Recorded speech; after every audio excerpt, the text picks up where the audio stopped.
లేచి నిలబడదాం.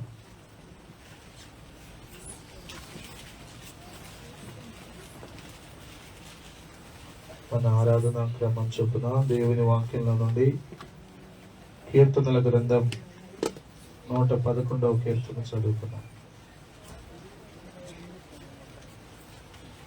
కీర్తనల గ్రంథం 111వ కీర్తన.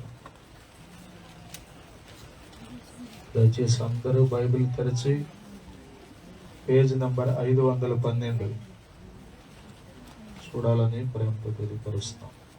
కమలాకర్ గారు చదువుతారు.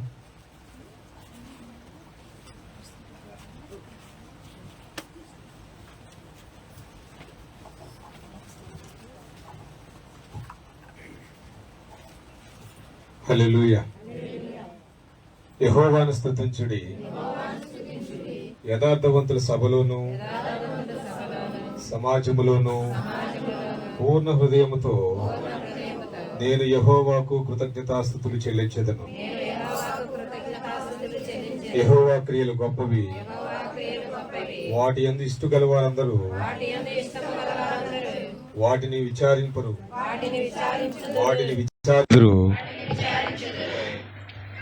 ఆయన కార్యము మహిమా ప్రభావము గలది, ఆయన నీతి నిత్యము నిలకడగా నుండును.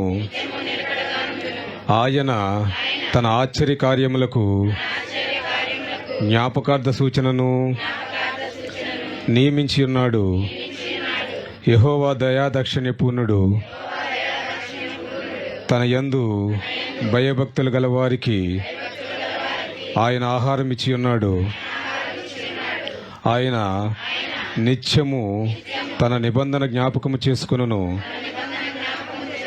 ఆయన తన ప్రజలకు అన్యజనుల స్వాస్థ్యము అప్పగించి ఉన్నాడు. తన క్రియల మహోత్సవమును వారికి వెల్లడి చేసి ఉన్నాడు. ఆయన చేతి కార్యములు సత్యమైనవి, న్యాయమైనవి. ఆయన శాసనములన్నీయు నమ్మకమైనవి. అవి శాశ్వతముగా స్థాపింపబడి ఉన్నవి. సత్యముతోనూ యథార్థతతోనూ అవి చేయబడి ఉన్నవి.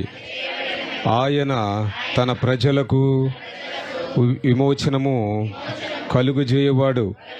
తన నిబంధన ఆయన నిత్యముగా నిర్ణయించువాడు.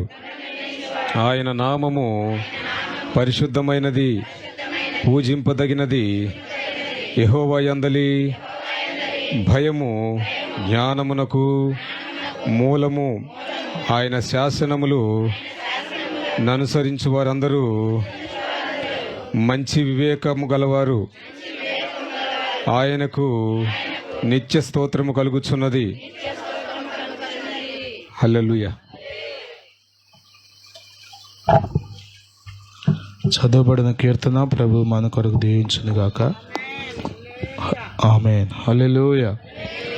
దయచేసి క్రమంగా కూర్చోవాలని తెలియపరుస్తున్నాం.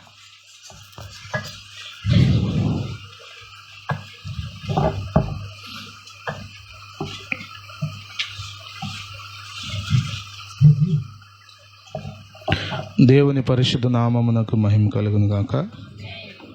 ప్రభు అయిన యేసుక్రీస్తు నామంలో దేవుని సన్నిధికి కూడి వచ్చిన మీ అందరకు శుభాభివందనాలు. అందరికీ వందనాలు. దేవునికి స్తోత్రాలు. హల్లెలూయా. బైబిల్ గ్రంథంలో అనేక పర్యాయాలు మనం చదివే మాట ఏంటంటే యెహోవాను స్తుతించుడి, యెహోవాను స్తుతించుడి. భూమి మీద మనుషులు చేయగలిగేటువంటి పనుల్లో అనేక పనులు మనం చేస్తున్నాం. వీటన్నిటిలో ఉన్నతమైంది, శ్రేష్టమైంది, మరీ ముఖ్యమైనది దేవునిని స్తుతించడం. హల్లెలూయా. దేవుని స్తుతించడం చాలా శ్రేష్టమైన పని. దేవుని స్తుతించే విషయంలో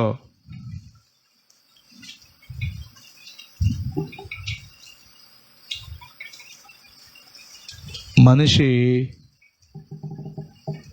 చాలా వెనకబడిపోయాడు అని చెప్పడానికి, లేకపోతే ఈనాటి క్రైస్తవులు వెనకబడిపోయారు అనడంలో ఏమి సందేహం లేదు.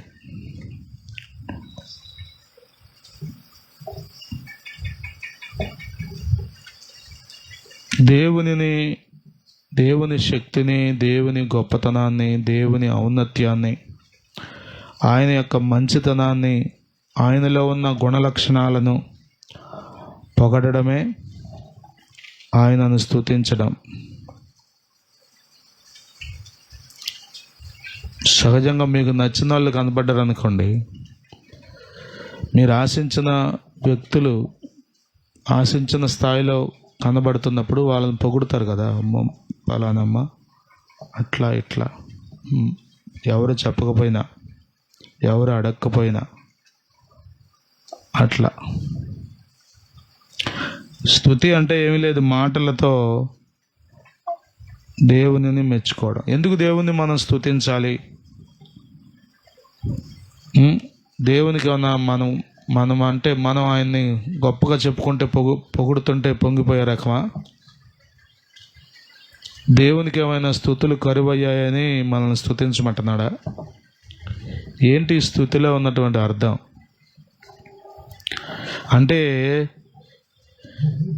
నీవు దేవుని ఎరిగి ఆయనలో ఆనందిస్తుంటే, ఆ ఆనందించేటప్పుడు ఆయన గురించి మాట్లాడతావు, ఆయన గూర్చి ప్రకటిస్తావు, ఆయన గూర్చి పొగుడుతావు, ఆయన మెచ్చుకుంటావు. ఎందుకంటే ఆయన మంచితనం నీకు అర్థమవుతుంది. ఆ అర్థమైనప్పుడు చేసేది స్తుతి. పరలోకంలో దూతలు దేవుని స్తుతిస్తున్నాయి. దూతల ఆరాధన తక్కువయ్యి మనుషులతో ఆరాధించుకోవడానికి దేవుడు కోరుకోవట్లా. కానీ వాస్తవం ఏంటంటే దేవుడే మనలను చేసిన ఉద్దేశం ఆయనను మనం ఆరాధించుదామని, మనం ఆయనను ఆరాధిస్తామని దేవుడు మనం చేసుకున్నాడు, ఆయన స్తుతించాలని. కాకపోతే ఆజ్ఞాతి క్రమంతో పాపులమై ఇంకా అవిధేయులమై దేవుణ్ణే పక్కన పెట్టి దేవుడు కాని వాటిని దేవునిగా ఆరాధించే చీకటి అనుభవాల్లోనికి మనిషి దిగజారిపోయాడు.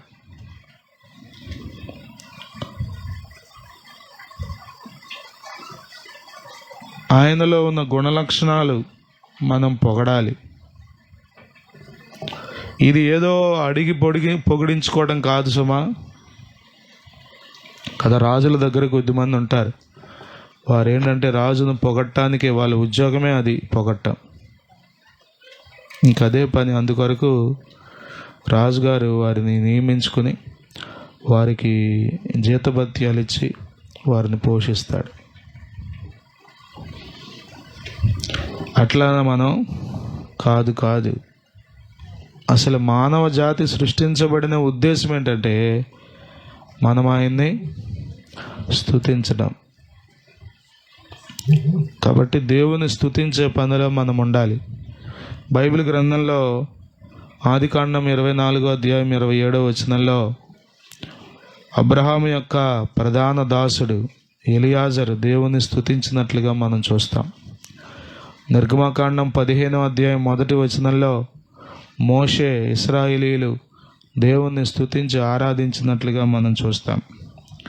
లూకాసు వార్త 1వ అధ్యాయం 46 నుండి 55 వచనాల్లో యేసు ప్రభు వారి యొక్క తల్లి అయినటువంటి మరియా యేసు ప్రభువుని స్తుతించినట్లుగా మనం చూస్తాం. లూకాసు వార్త 1వ అధ్యాయం 68వ వచనంలో జకర్యా బాప్తిస్మిచ్చి యోహాను యొక్క తండ్రి ప్రభువును స్తుతించినట్లుగా మనం చూస్తాం. యెషయా గ్రంథం 6వ అధ్యాయం 1-3 వచనాల్లో పరమందు కెరూబులు శరాపులు ఆయనను పరిశుద్ధుడు పరిశుద్ధుడు పరిశుద్ధుడని ప్రతిగానములు చేస్తున్నట్లుగా మనం చూస్తాం. ఇట్లా ఎన్నో వచనాలు ఉన్నాయి. వీళ్ళందరూ చేసిన పని ఏంటంటే ప్రభువును స్తుతించడం. హల్లెలూయా, హల్లెలూయా. ప్రభువును స్తుతించడానికి మనం నియమించబడ్డాం. ప్రభువును స్తుతించడానికి ప్రభు మనల్ని ఏర్పాటు చేసుకున్నాడు.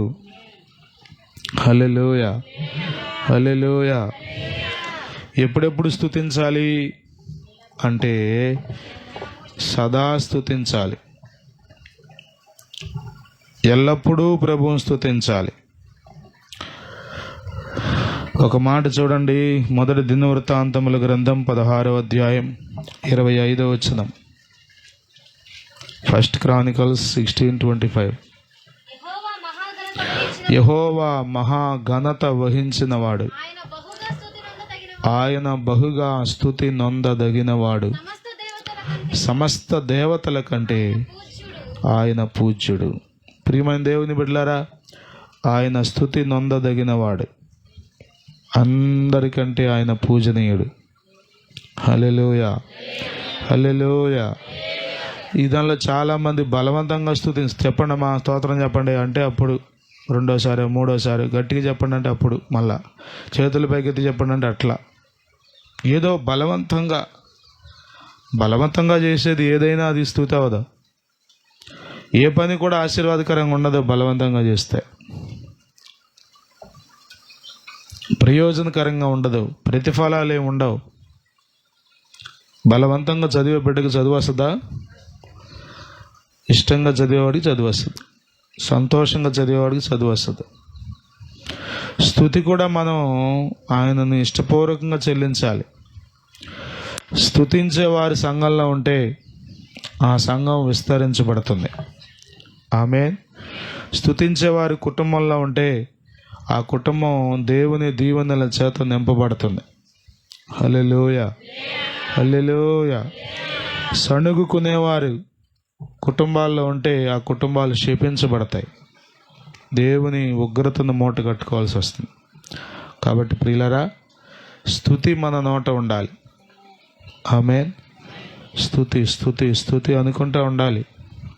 కొద్దిమందికి మాట్లాడుకుంటే పని తేలిగ్గా అయిపోద్దంట కదా, ఆ మాటలు ఈ మాటలు చెప్పుకుంటా ఊడుస్తుంటే అంట అయిపోయినట్టు, అసలు అరే అప్పుడే అయిపోయిందా అనిపిస్తుంది అంట. మరి అదేం ఆనందం నాకు తెలియదు. కానీ ప్రభువుని స్తుతిస్తుంటే చెప్పండి, ఓ పక్క పని అవుతుంది, రెండో పక్క స్తుతించినటువంటి అనుభవాల్లో, ఇంకా ప్రభువుని సేవించే అనుభవాల్లో, ప్రభువుకు దగ్గరయ్యే అనుభవాల్లో మనం ఎదగడానికి అవకాశం ఉంటుంది. ఆమేన్, హల్లెలూయా. కాబట్టి స్తుతించే పనిలో మీరు ఉండాలి. మరలా చెప్తున్నాను, దేవునికి ఏదో స్తుతి తక్కువైందని మనం స్తుతించమంటలా. అర్థమవుతుందా? దేవునికి స్తుతి తక్కువైందని మనం స్తుతించమంటాం కాదు. మనం సృష్టించబడిందే దేవుని స్తుతించడానికి. ఆమేన్. కాబట్టి ఆయన స్తుతించే పనిలో ఉందాం. హల్లెలూయా. సణుగుడొద్దు, లేని వాటి గురించి చెంతొద్దు. అది ప్రభువా ఇది ప్రభువా ఈ హడావుడొద్దు. ప్రభువుని స్తుతించండి. కష్టపడుతున్నారా? ప్రభువుని స్తుతించండి. నష్టంలో ఉన్నారా? ప్రభువుని స్తుతించండి. వ్యాధిలో ఉన్నారా? ప్రభువుని స్తుతించండి. మరణ పడక మీద ఉన్నారా? ప్రభువుని స్తుతించండి. అవసరతలో ఉన్నారా? ప్రభువుని స్తుతించండి. ఆశీర్వదించబడిన అనుభవంలో ఉన్నారా? ప్రభువుని స్తుతించండి, స్తుతించండి. హల్లెలూయా. యెహోవాను స్తుతించుట మంచిది, యథార్థవంతులకు స్తుతించుట శోభస్కరం అన్నాడు. కాబట్టి స్తుతించే పనిలో ఉందాం. ప్రభు అట్టి కృప మనకు దయచేయునుగాక. ఆమేన్, హల్లెలూయా.